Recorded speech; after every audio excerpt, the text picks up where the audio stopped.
All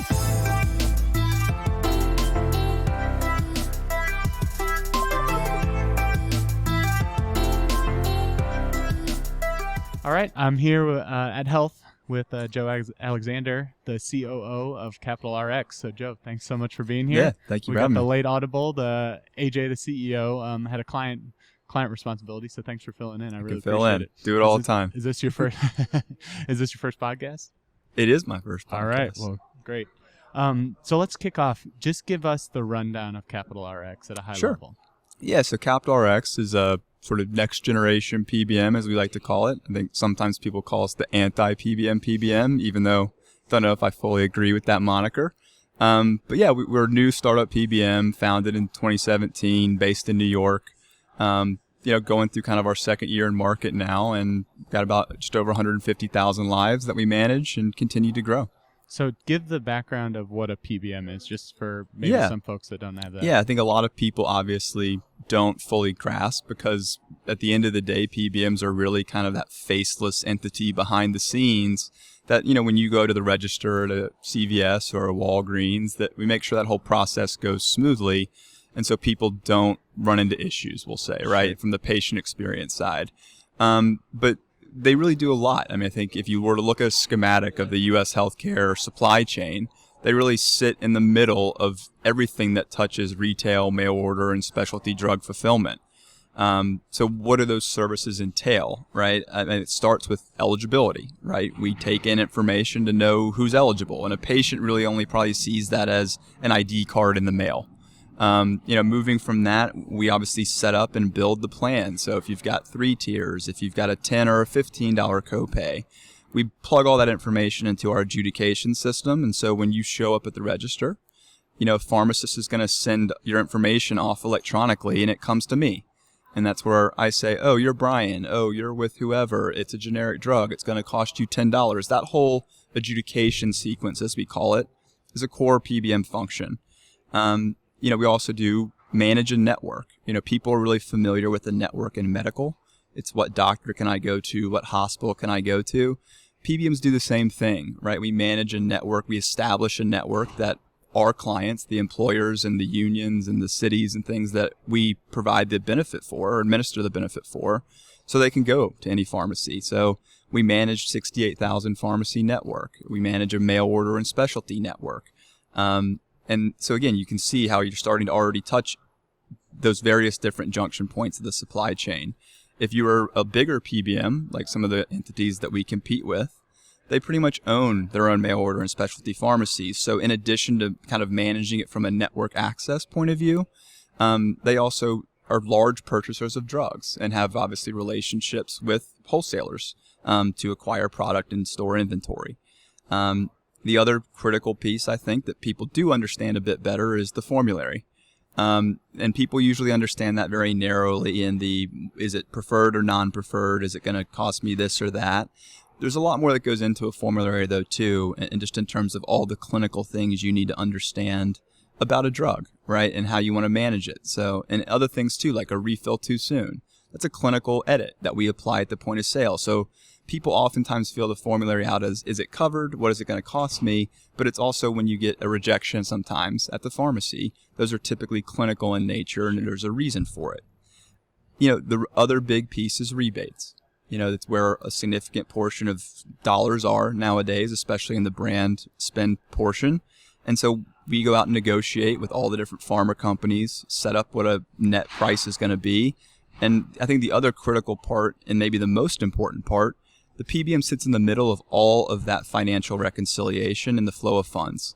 If you think about any transaction, there's going to be the patient's copay, the amount that I invoice to the end payer, the ultimate payer, to the employer, and then what I reimburse to the pharmacy, what I collect from a manufacturer, and on down the list. There can be up to 6 or 8 sometimes people involved, each needing a portion of that reconciliation. And obviously everybody needs to be made whole because every claim needs to balance. Mm-hmm. And so we deal with that whole process. And the rest of it's kind of maybe the things that are most visible to the patient. It's the 24/7 customer support.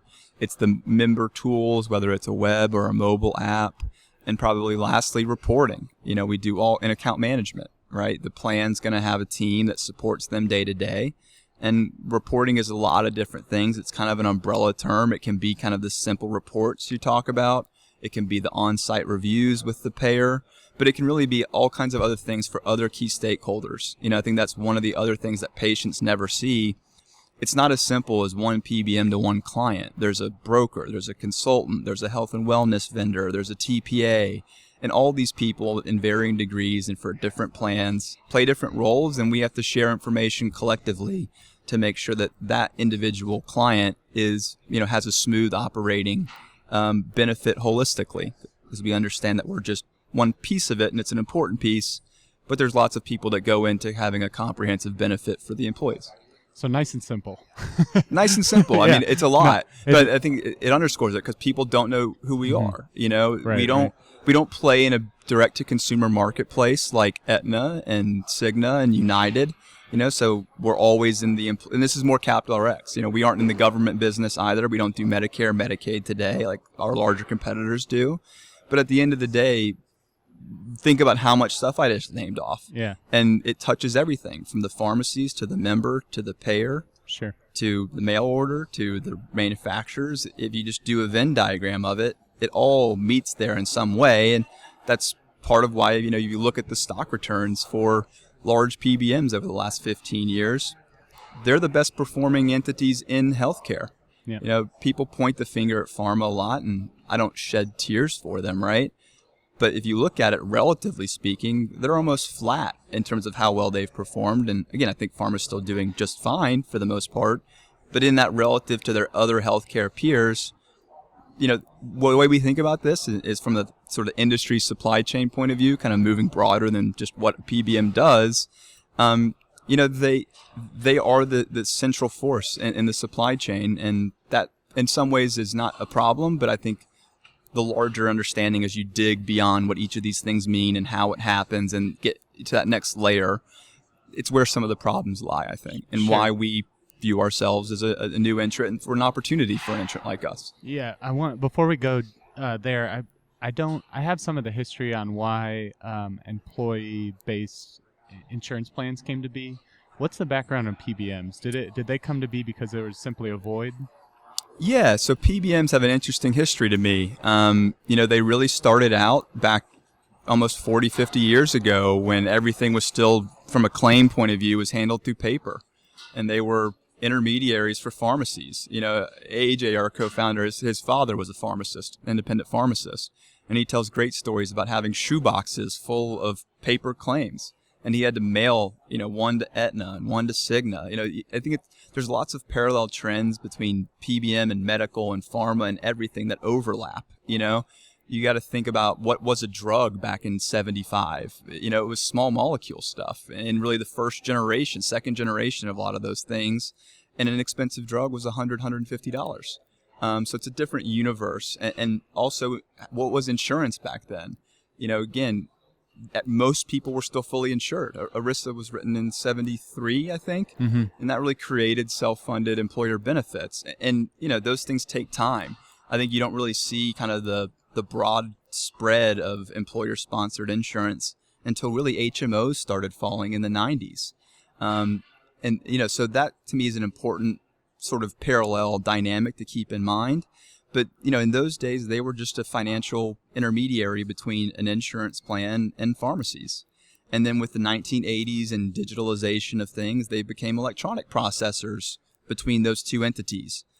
As the self-insurance under ERISA expands throughout the 90s, they started realizing that, hey, I can go straight to these people, right? I don't need to intermediate between the pharmacy and the medical carrier or the health insurer in the traditional sense. I can go direct. And the other thing they did at that time to me that was really brilliant, and probably I think we would say it's maybe one of the last real innovations PBMs did in their business model, was they said, I'm going to charge you nothing. It's going to cost you $0 per claim. Because they used to charge $1 or $2 to do this, even in the digital period. Yeah, to and so get now down they had this, get the shoebox down to nothing. yeah, right? exactly. Yeah. But now they had this new model, and people internalized it as not costing anything, and that's where spread pricing started, right? And I think over time you've just seen the I don't want to know if it's the natural evolution of spread pricing, but again, can you define spread pricing sure. just to make sure? Spread pricing is where a PBM gets a claim and it processes, and they're going to reimburse the pharmacy, say $10, and they're going to charge the employer $18 or $15 or $20. It just depends. We say this all the time. There's no drug prices in America. That's kind of an illusion, and I do think that where we are now is almost a historical accident of that shift to spread pricing in the 90s. And then it's just kind of the long, natural cycle of continuing to hit margin expectations against that, combined with the fact that it's a perfect market, right? If you look at the utilization of drugs in America, it's flat as can be. It's probably the most consistent trend in the world almost. Even when the economy goes down, people actually use a little bit more typically than what we see. So you've got this inelastic demand curve. You've got price inflation. So if a PBM in a spread pricing model, they're making a percentage of a drug's cost at the end of the day. And if they don't sell a single piece of business, they're going to grow their revenue 5 to 7% because the prices of drugs continue to inflate. And so that to me is kind of that historical accident of why it's become what it's become, if that makes sense. Sure. And the inelasticity, that stems from patients are always getting sick, right? That's probably Say it again? The inelasticity, meaning there's always patients getting sick. That's kind of where it stems from. People are always sick. Salespeople from pharma are always talking to doctors. Doctors are always writing. And look, people need these things to have at a minimum, a healthy quality of life, and in some cases to stay alive. That's the interesting place, underlying the entire industry is we're talking about sick people. Yeah. So that's a great rundown from PBMs, and I completely agree with your statement that it's often overlooked and it's kind of runs in the background. So it's great to just hear the way I think about it is that if you were omniscient, regulator, say, and you were constructing a health system, like Singapore is a great example of this, that, you'll see academic people all the time studying Singapore because of, what that country is nowadays, that nation state, I guess, and their ability to really build a system out starting 30 years ago. And they obviously do lots of innovative things, and they're almost like its own little case study incubation lab for people to evaluate. But I think, if you were starting at the beginning, you would never construct a system. No. And that's a good jumping off point for Capital RX. So talk about what challenges or what problems are you trying to solve as a company? Yeah, there's a lot, again, when you get into the weeds of it all. But at the highest level, I think that we think the system is flawed. We came from being in the middle of this space, kind of in that broker consultant world. So we got to see a lot of it. We saw bids from the small market to the jumbos of the world, the Fortune 20s. And, it leads to basically what I amount to is it's just an inefficient market. I think to understand the question better almost in some ways to me, like there's two big macro things that are in play here, and it's just the incentive structure. Again, think about the spread pricing model. I pay you 10 and I charge you 18, right?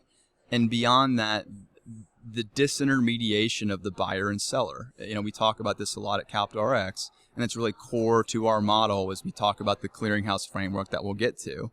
But, when you have a market maker sitting in the middle, like I have friends in finance because I'm in New York, and they get kind of confused about what I do because it does get so complicated so quickly.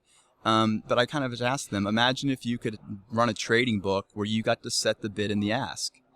Kind of back to there being no prices in America because of MAC lists for generic drugs and the fact that the contracting structure in our industry is built around what I would call artificial guarantees.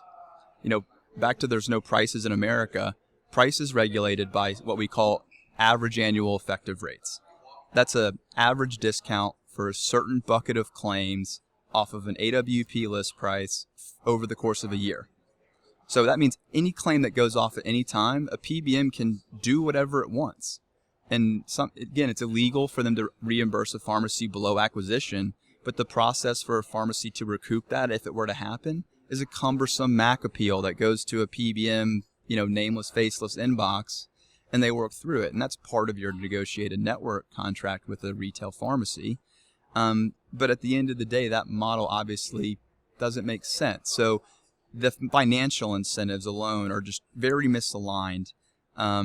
If you want to quantify that, you can go look at any earnings statement for a large PBM. They make 20% margins and operate at a 10% net. If you're making your money off of a model where that's spread pricing based, that means 1 in every $5 in America goes to a PBM as revenue.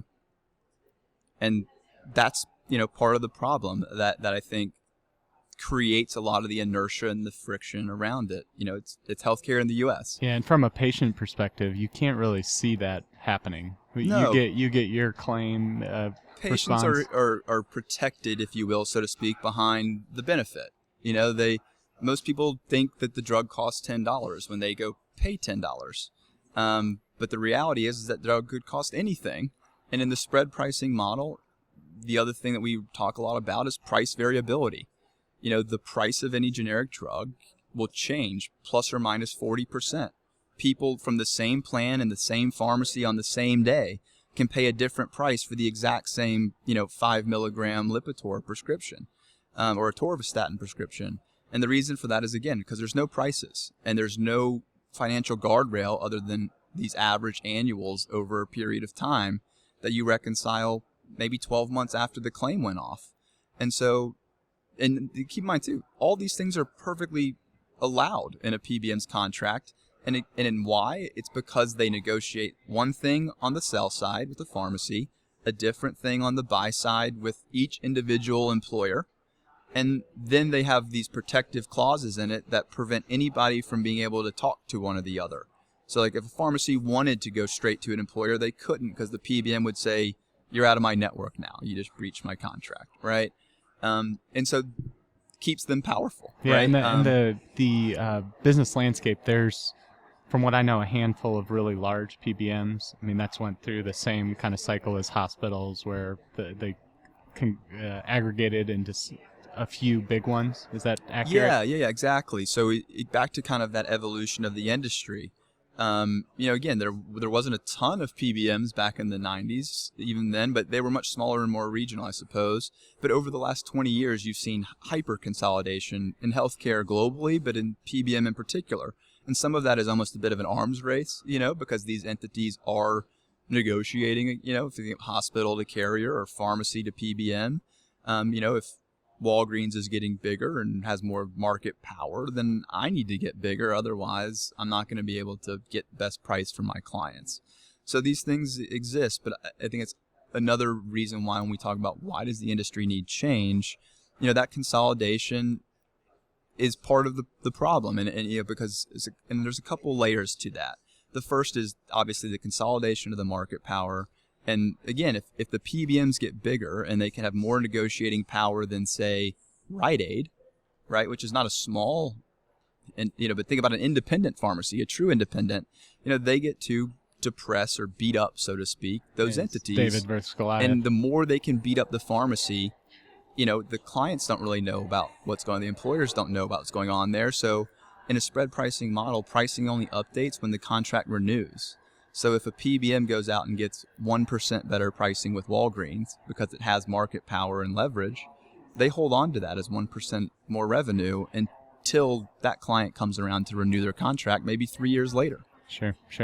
So then back to Capital RX. So how does your PBM work different than some of the others? One other thought quickly Sure. on sort of the consolidation piece that's important and also speaks to why we're different, why we started this company, and why we think change is necessary. When you consolidate like that, I mean, each PBM is really 30 to 40 consolidations kind of inside of them. And because of that, they have what I'll call is technology systems that don't speak to each other. I think some of these larger entities have multiple systems doing the same thing because it's an artifact of we bought this and never really fully integrated it. So the easiest way to put it to me is that the systems that the industry operates on today are 30 years old. They're written in languages that nobody knows how to touch anymore because it's that antiquated. They don't work anymore. Right. And so because of that, everything gets manipulated kind of almost on the front end. It's a snapshot or it's paper being touched and manipulated and then moved, which obviously creates errors.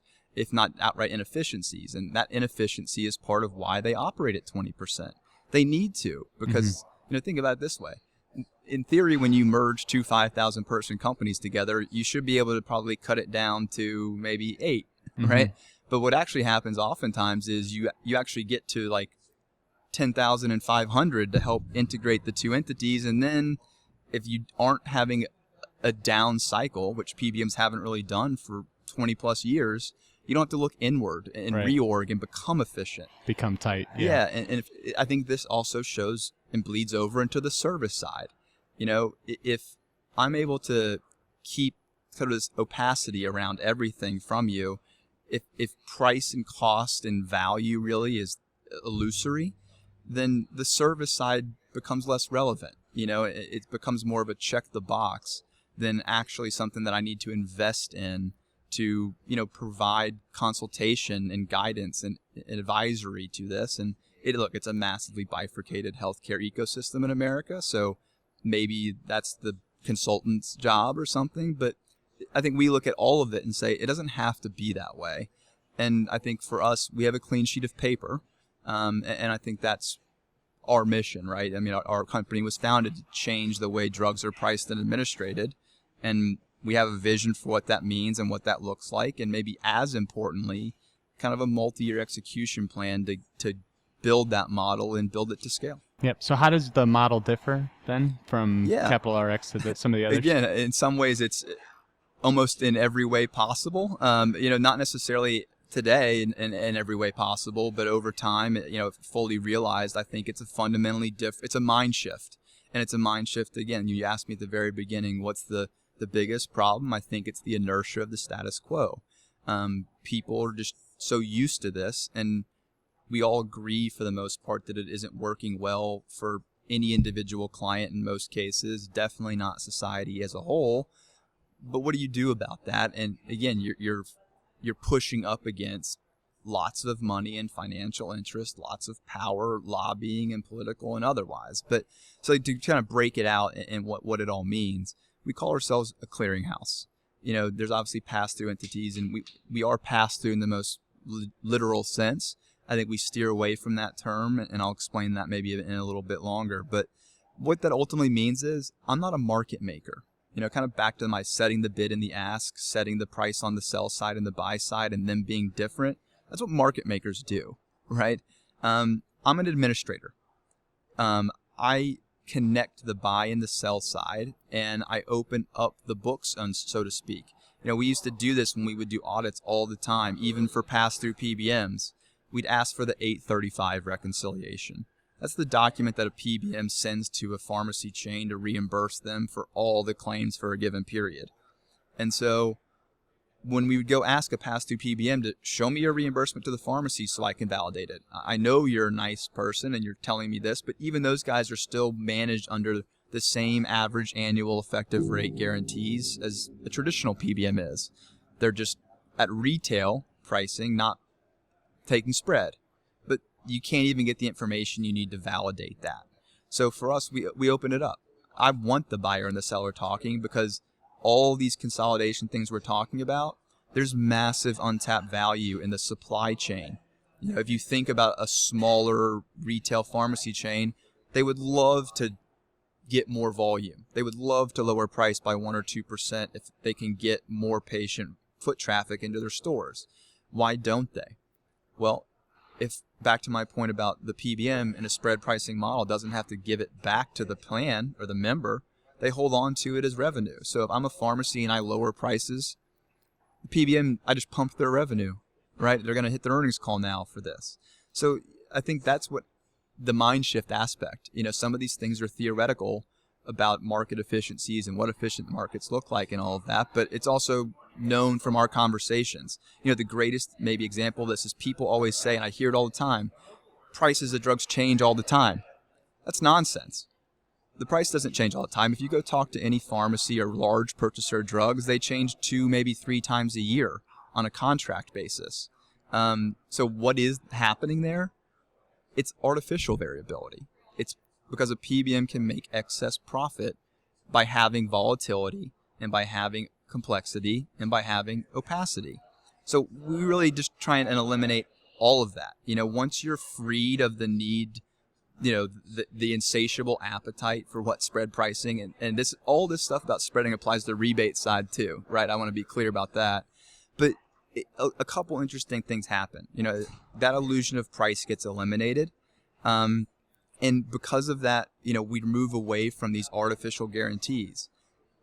We basically just provide an NDC 11 price list. So, and it's based upon NADAC, which is managed by CMS through surveys of retail pharmacies. It's the closest reliable approximation of acquisition cost that is out there. And so you hear cost plus. That's basically what it is, but it's not just cost plus, dispensing fee schedule. We remove all of the guarantee structure as well, because in addition to just being somewhat arbitrary, it's guardrailed by these complicated definitions. And if you were to take a survey of a large PBM's contracts, they might have 1,000 different definitions of a brand drug. It's not because in America we can't all agree on what a brand drug is. It's because that variability creates opportunities.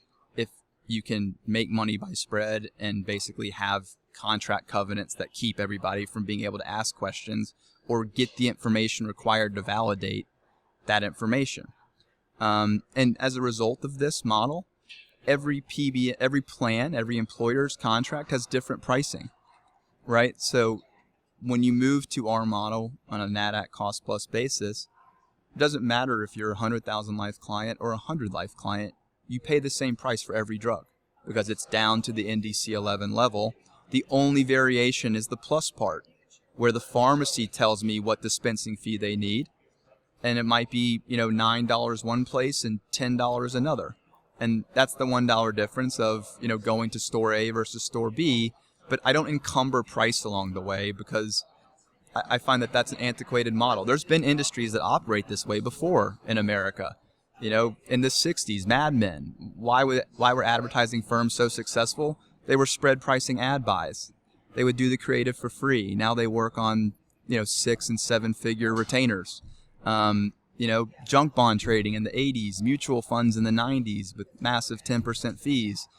Any market to me that's predicated upon an unsophisticated buyer, a disintermediation between the buyer and the seller, these things collapse eventually, and especially once you shine a light on it. And so I think that's a little bit of what we're trying to do. And I think those are the two big macro things to me. You eliminate the illusion of price. You eliminate the arbitrary, artificial financial reconciliation structure around it, and you connect the buyer and the seller and bring untapped value in that process. So I think as the outcome you get to is it's so much more of a simpler model to understand, right? Even just hearing you describe the current way versus your new way, it's something that as a patient or as a consumer I could make sense of. Is that an important piece of it? Again, patients are still always kind of hidden behind the veil of the benefit and the copay structure. So, again, I think if you think about what is a patient's, role or power, it's tough. These are business to business negotiations. Another example to just how broad PBMs play in the entire healthcare industry. If you were to go sign up for an individual plan with Blue Cross Blue Shield of whoever, the person probably thinks that Blue Cross Blue Shield is doing the prescription benefit side of that. But every medical carrier in a country is partnered up with the PBM. Aetna's been with CVS for 20 years. Anthem uses Express Scripts previously and now CVS. So patients don't understand that side of it. But I also think it's important to me to understand within this simplicity, all of that pricing stuff and the contract stuff even itself is really just the framework. There's nothing that stops anybody else in our world from doing that other than, I think, the fact that you aren't going to be able to make the same amount of margin as you do in a system the status quo system. But, what is the value of it to me, to the member and to the plan at the end of the day, beyond the fact that I think it's going to bring savings? I think it's going to better manage trend because now your price benchmark is pegged to actual acquisition, which we know inflates less than list prices. I mean, one of the things that we got fascinated on in starting this company was looking at the trend of AWP on generics as a bucket versus acquisition cost and generics as a bucket. And over the last 15 years, AWP list price of generics has gone up like 50 basis points a year. That sounds pretty good, especially in a world that's been inflating 7 to 10. But acquisition's been deflating. And so what does that mean? As those lines move out, that's a bigger spread, and who benefits from that? The people taking the spread. But kind of back to the point to me is the clearinghouse stuff, a cost plus framework and a contracting basis that gives you unit price visibility, dispensing fee schedule visibility. It's the framework. But what does that simplicity allow me to do? Again, if you look at a big PBM, they have a lot of people involved in the pricing team, the rebate team, the MAC pricing team, and the legal team that establishes and creates and maintains and protects these contracts. Again, contracts that keep the buy and the sell, bifurcated from each other. So nothing stops one from replicating our model at all. But the difference is that with that simplicity, I don't have the same overhead. And when I'm not making a 20% margin, right, which I'm not, you have to be more efficient. And that's where the other side of the technology piece comes into play. Have a clean sheet of paper to build modern architecture around and cure some of the sins that consolidation and antiquated technology, again, it's probably low ROI for a big established player to completely blow up and rebuild their technology. It's not so much for me, especially given how different our model is. So, that simplicity allows me to reallocate my resources to people and technologies that can provide better service, better analytics. And it also opens up time to really, as I mentioned at the beginning, be consultative to the client. Beyond the annoyance I have that every employer in America pays different prices and every person pays different prices because of this market inefficiency, what I want to be doing with my freed up time, we spend 80% of the oxygen in the client relationship with the PBM is spent validating these pricing guarantees, which to me is like it's missing the boat entirely, because it's completely impossible to really ever actually get to the truth of all that, given the constrictions of what a PBM contract allows. Again, unless you're willing to go to litigation, and people don't typically do that, right? It oftentimes doesn't help any party, frankly. So with all that free time, we're able to not only just provide consistent, stable pricing to everybody, we ask questions like, what are you trying to solve for? Because we treat everybody the same. If you've ever been in a review with a client, it's oftentimes, here's your top 20 drugs, here's your top 20 pharmacies, we'll see you soon, And that's that tip of the iceberg to me, But again, there's no incentive that makes them do it differently. I think another way to put it, like they make excess margin today through complexity. I think in the future, with the plate tectonics of industry as a whole and saying nothing of regulators is going, that's going to change in the future, and excess margin is going to be created by demonstrating value. And I think that's where we go and say, your pricing is your pricing. Amoxicillin is a commodity. It's no different than wheat. It should have a very stable price because it doesn't have any of the supply side shocks that normal commodities have, right? But with all this extra time, we ask these questions and we understand the DNA of each client, and then we deploy our people and our analytics resources to tasks to identify where there's opportunities against those goals. If I'm talking to a municipal client, they just want savings and price stability, because they already have really generous benefits typically. But if I'm talking to a technology company, they might not care about cost as much, right? But they want innovative programs that can bring in talent to their organization, and they want access, and they want different things. And what I would do from a administrative or of your benefit point of view to achieve both those goals is radically different, especially depending on your cost sensitivities. Because there's that inevitable trade-off, as we all know, between access and cost. And that's never going to go away entirely. But there's a lot of things that can be done, again, in particular when you connect buyer and seller who both have aligned interests. They're not as misaligned as they seem, but you have somebody in the middle that is eating up a portion of that value, and they don't want to give it up. So how much of the model that you just spoke to did you have determined prior to launching or during the initial setup of the company, and Yeah. how much did you kind of evolve and learn along the way? Always evolving and learning. I think. I imagine having the perspective you have helps, because I mean, even just you speaking to it, you have your finger on the pulse we of the had a unique problems. position in prior lives, right? We got to sit in the middle of this process. We performed audit services, etc. And beyond that, we saw the broad swath of the market and a broad swath of the PBMs, right? Again, we had lives as small as 100, and we had accounts that were spent over $1 billion a year.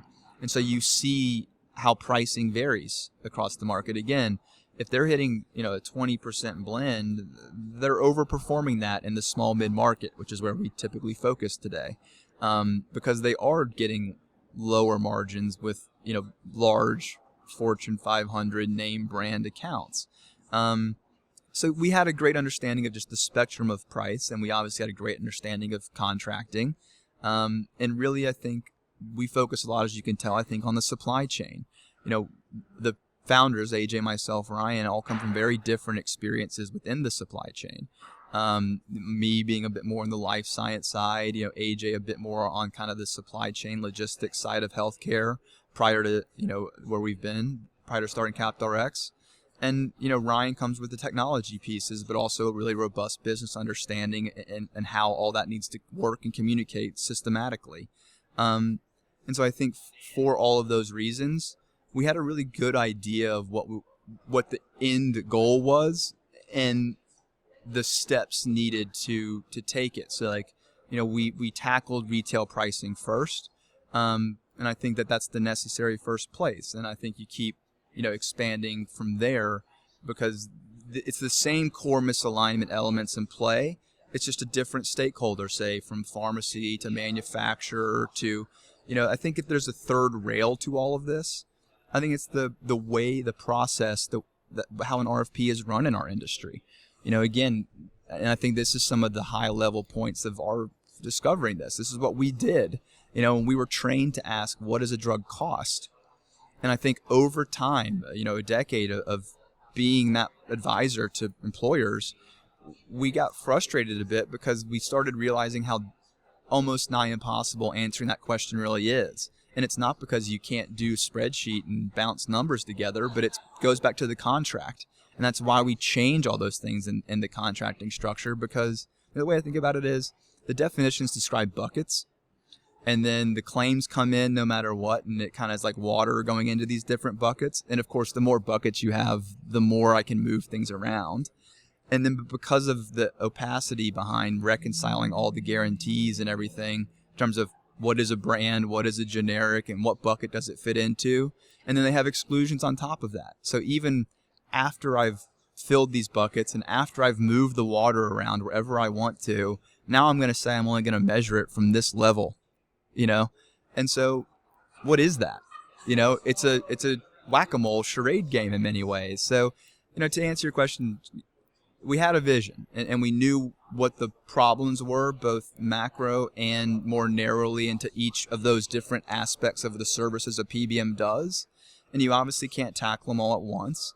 And so we kind of prioritize, and of course you learn along the way as you go, especially on that consultative side of the client service. You just learn more clients, more perspectives, different clients, different needs, and you kind of work through creating a more consolidated service offering or product around understanding that heterogeneity. Yeah, I think your company has such a interesting perspective to provide to other entrepreneurs, because so often I've seen someone comes up with a technical product that they want to launch, and maybe they come from some other background besides healthcare, and they get smacked in the face, for lack of a better word, and they try to actually integrate into the overall healthcare process. Yeah. I think where you guys differ is that you started with the process and kind of knew where the inefficiencies were and then built the technology around it. Yeah, it's almost like we had to detach ourselves because, again, we spend all the oxygen focusing on the micro, which in many ways, to me, think about it, if you're an entity that kind of has this complexity and opacity behind things, where do you want me to focus? The micro. And I think that's that's the mind shift to us in coming up with the business model and what we thought we needed to be. was almost stepping out from all of that because, it happens all the time. It's like a war of attrition almost. People get confused and frustrated and time drags on and they throw their hands up and say whatever. And I think if you just pull yourselves out of the weeds sometimes, it's easy to get focused on in our world. But if you pull yourself out and just say, we're making, this is what really matters. At the end of the day, it's how much margin's being made off of my benefit plan by my administrator. And that shouldn't be a difficult question to answer, but it is.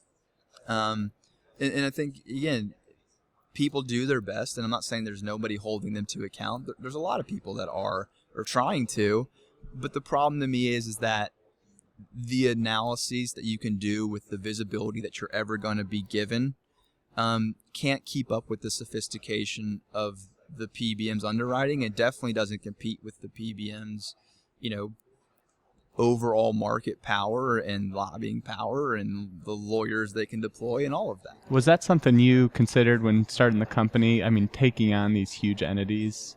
I mean, I think hearing you talk, your technology, your approach, I mean, I think that's what cuts through the noise. But how did you think about the competitors or the competitive landscape? I mean, look, they're large entities, there's no denying that. But I think to me the biggest thing that my response to it is, it's a large marketplace. I don't have to be everything for everyone. I have to find the people that are looking for something different. And I think there's lots of people that are. Again, I mean, being in this space and in this world and having employer clients, we hear what their pain points are. I don't think any of the pain points that our stuff addresses at its core is anything that anyone doesn't agree with. In many cases, a lot of it is that people don't understand, like, you from the pharma side, pharma understands pricing dynamics really well, but I don't think they really understand spread pricing that well, and maybe a managed markets person does because they know that a PBM is keeping some of that rebate that they're paying, and they care about the access, so they don't worry about it, so to speak, because it's just gross to net. And I just think that all of these things kind of taken in together, again, I know it's a lot of things because it's U.S. healthcare, it's privatized and it's fragmented or hyper fragmented.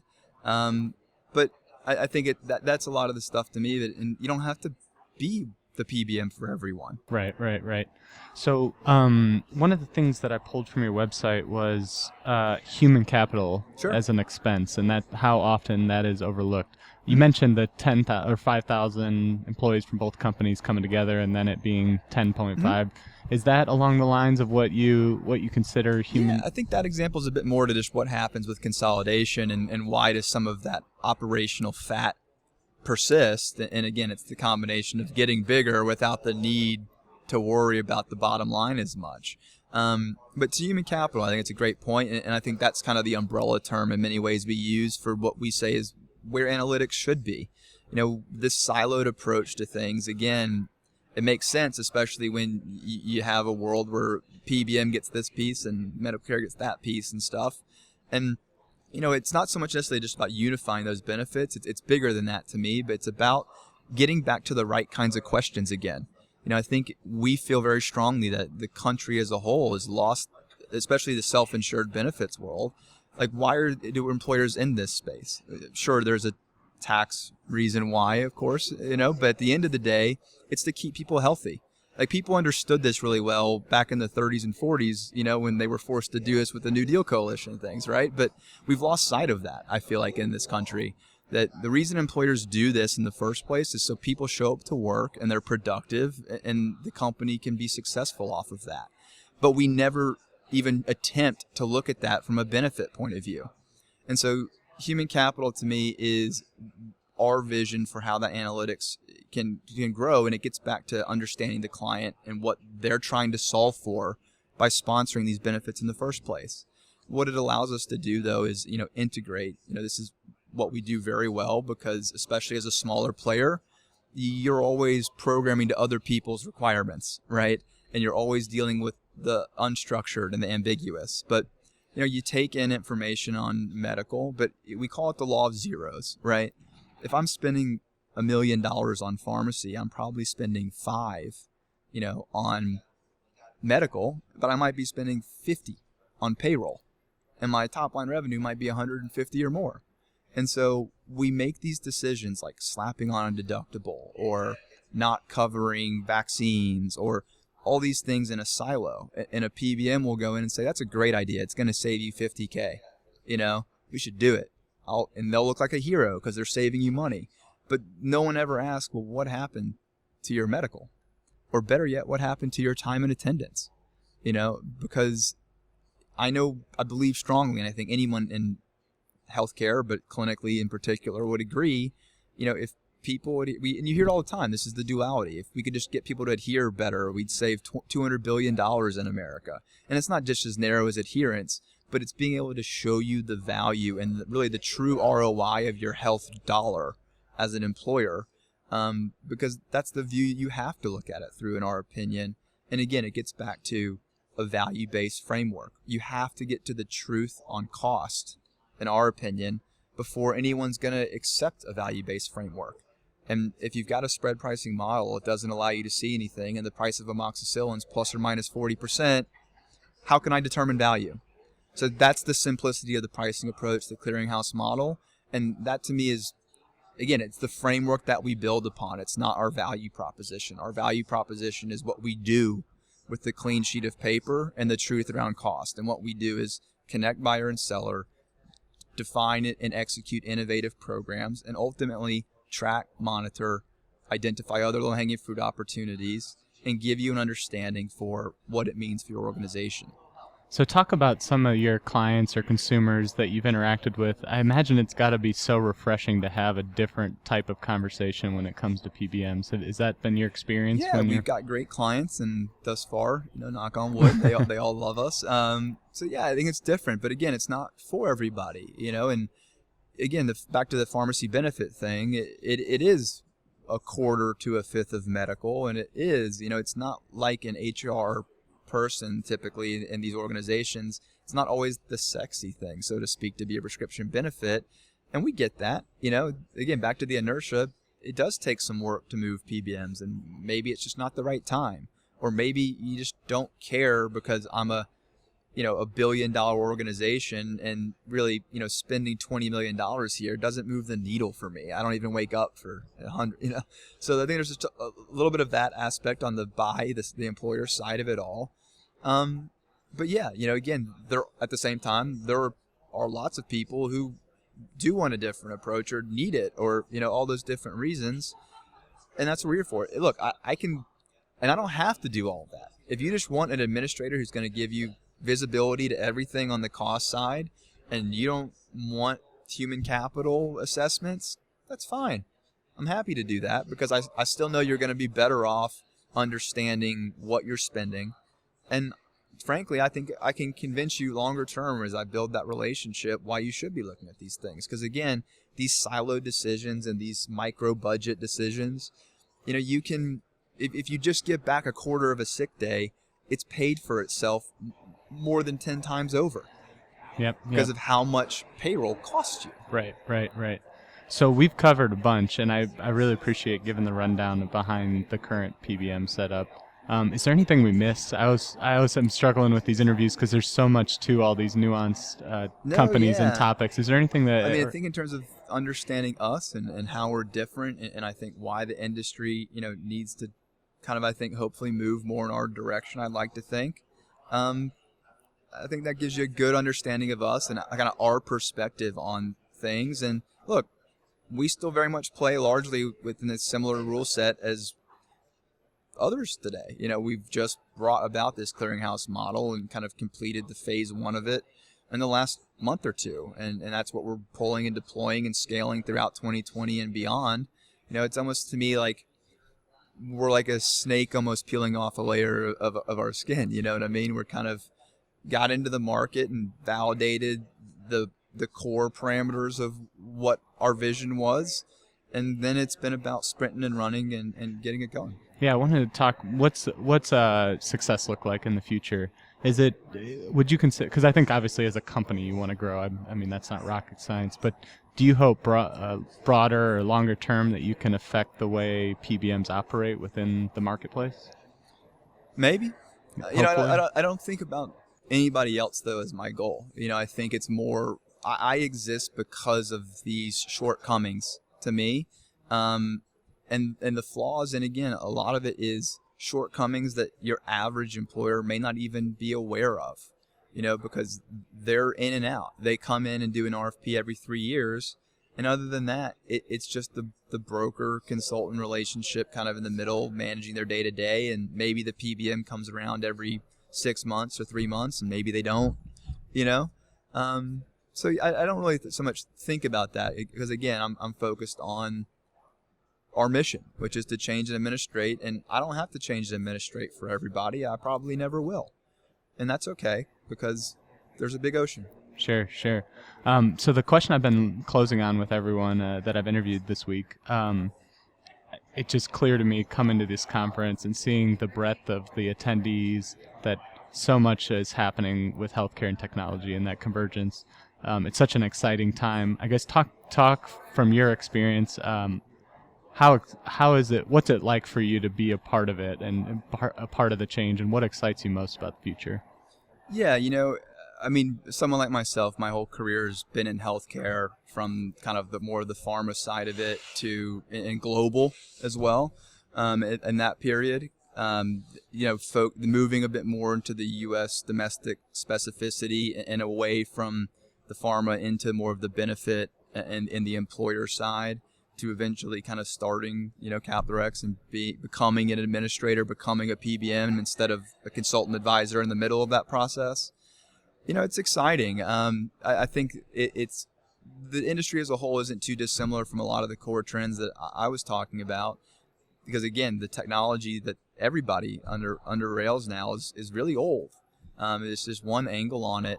But it's exciting. We'll see, because it's obviously unsustainable. I think there's no one that refutes that, and pharmacy is just the fastest growing element of that from a cost point of view. But, I think maybe the one point I've maybe been somewhat subtle on throughout all of this is that think about what the future is. I think the definition of a drug is fundamentally changed, and the definition of care almost slowly and subtly. If you think about, I remember going into a hospital when I was younger, just, even 20 years ago, and it looks totally different now than it did back then. And so I think there's these subtle, slow-moving, things at the surface level. And, the example I'm trying to work towards here is gene therapies. What a drug is going to be, how we're going to engage with a doctor, what a doctor means in some ways, what a drug means. This is all in flux right now with kind of the precipices that we're on, more globally with things, right? Whether it's nanotech or go on down the list. And I think the model is ill-equipped for that future. We talk a lot about the technology side of that, but it's globally. I don't know that the economic model of healthcare, but specifically pharmacy benefits, is adept for where I think care delivery is going to be and what care delivery means, maybe even 10, but definitely 20 years from now. And I think that it's going to be an interesting journey as an industry to try and solve that, because I feel very confident in saying that if we don't start doing something different, someone else is going to make that decision for us. Yep. Yeah, and I think that's a great note to end on, and that's kind of been my takeaway from the conference up to this point, is that a lot of the technology, a lot of the application of what we're trying to do is ready for prime time. But I think it's, like, to your point, it's the model of just how do you fit it in and actually make it sustainable and workable.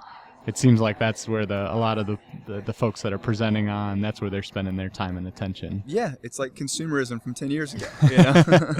Yep. Well, thanks a lot, Joe. No, if anyone is interested in partnering or working with CapitaRx, is it best to go through the website or any recommended way to? You can have info at CapitaRx, or you can give them my contact info. I'd be happy to engage. Okay. Well, thanks so much, and best of luck at the rest of the conference. Absolutely. Appreciate it.